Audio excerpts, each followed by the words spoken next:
My name is Tami Nkadiming, and thank you so much for joining us now. Today we will be speaking about securing GKE workloads. We're hoping we're going to get a lot of questions, and if we can't get through all of them, we'll endeavor to get through quite a number. Right now, there's a movement towards containerization, there's movements towards Kubernetes, cloud-native approaches, and I think it becomes very important to educate engineers on that, and then to put up the necessary guardrails in your CI/CD processes to block that. So start by the basics. Let's start with implementing vulnerability scanning on your CI/CD pipeline. Whether it is just looking for vulnerabilities in your dependencies, static code analysis. From there, move on towards your next steps. I'd like to touch on 5 different security topics, 5 different areas where attention needs to be paid when running workloads in Kubernetes, specifically when running workloads in Google's Kubernetes Engine.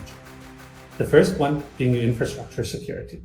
The second item would be to talk about authentication and authorization. We'll follow up by container security, moving on then to secret management, and finally, briefly touching on quite an advanced topic of runtime security. 5.6 million developers are currently using Kubernetes worldwide.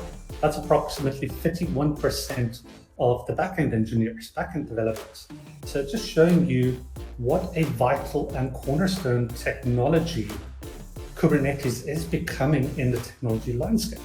Working with quite a few clients in different regions, different areas, and different domains, we have noticed quite a few different possible attack surfaces on Kubernetes.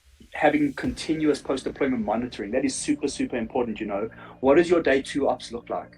It's not enough to just have a build pipeline and then you let go and everyone's free to do things themselves. But having that day 2 ops is super, super important.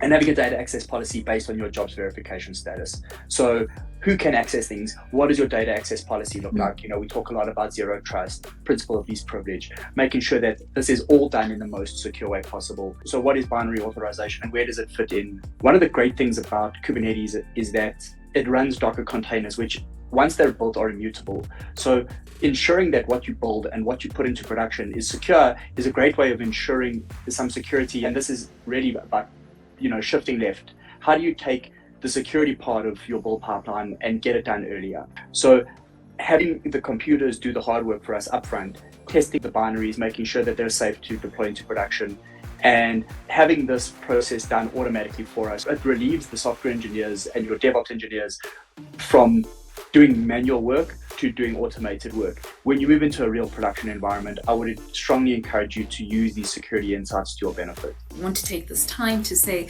again a very big thank you to you, Yaku, and a big thank you to you as well, Jonathan. Until the next conversation brought to you by ITWeb. Thank you so much, everybody.